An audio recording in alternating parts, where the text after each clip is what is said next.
Hola familia Mascoriente, el día de hoy vamos a hablar sobre un tema bastante difícil pero que tenemos que dejar claro, es un tema muy controversial y es un tema sobre cuándo debemos aplicarle la eutanasia a nuestras mascotas, así que bienvenidos.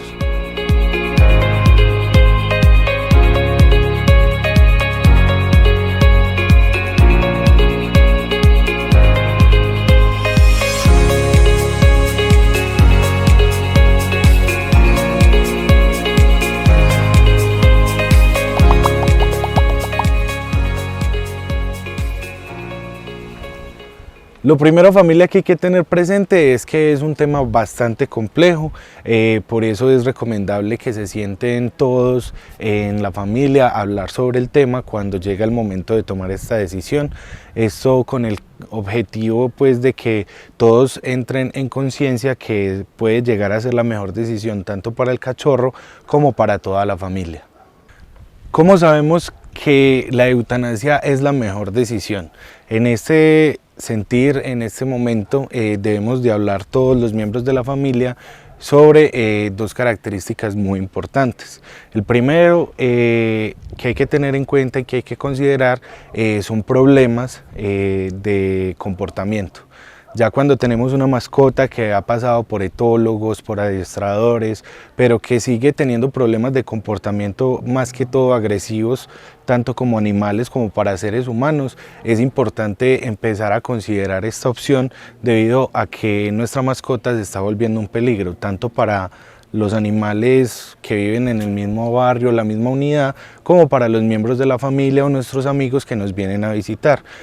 Por lo general este tipo de comportamiento se presenta en animales gerontes, o sea ya viejitos, donde empiezan a sufrir un proceso de demencia senil y donde empiezan a desconocer a los miembros de la familia o precisamente empiezan a atacar a los extraños.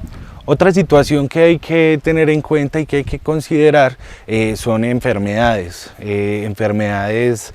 por ejemplo virales, digamos una enfermedad como la rabia. Finalmente el fin de la mascota, valga la redundancia, va a ser la muerte y va a ser un problema tanto para la salud pública animal como para la salud pública humana, debido a que es una enfermedad que se puede trasladar de los humanos a los perritos o de los perritos al humano. Entonces hay que considerar esa situación porque definitivamente esta es la mejor opción, la eutanasia.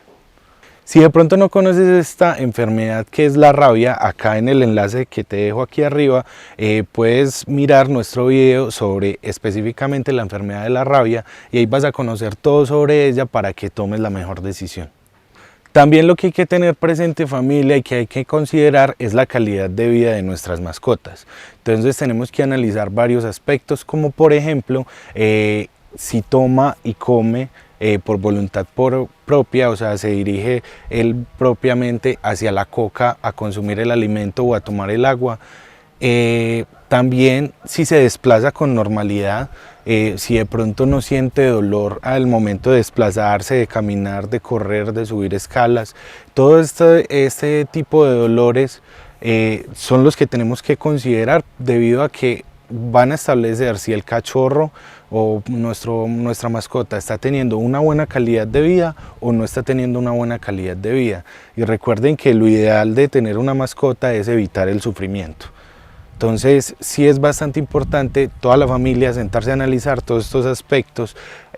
Recomiendo un día X de la semana que una de las personas se quede todo el día con la mascota y pueda identificar como cuáles son esas dolencias o qué está limitando que nuestro cachorro o nuestra mascota se desarrolle con normalidad durante el día. Bueno familia, estas son las consideraciones que yo como Camilo Cadavid, como médico veterinario y zootecnista, considero que hay que tener en cuenta al momento de tomar este tipo de decisiones. Recuerden que una decisión de estas no se debe tomar a la ligera. y tampoco es justificable aplicarle la eutanasia a nuestras mascotas. Por ejemplo, cuando nos vamos de domicilio, que vivíamos en una finca y ya es un apartamento, para la unidad que vamos no nos reciben mascotas. Siempre hay que buscar la mejor opción para nuestras mascotas, buscar un familiar o un amigo que se pueda quedar con ellas para brindarle una calidad de vida que realmente se merece, debido a que es un perrito o un gatico completamente sano. Sé que no es una decisión fácil, sé que es bastante complejo, pero si siguen estas recomendaciones, créanme que van a llegar a la mejor solución y van a tomar la mejor decisión sobre la vida de sus mascotas. Bueno familia, si tienen alguna duda, por favor déjenmelo saber en la caja de comentarios acá abajo. No olviden darle suscribirse y clic a la campanita para que no se pierdan todo nuestro contenido. Recuerden que más que mascotas son familia.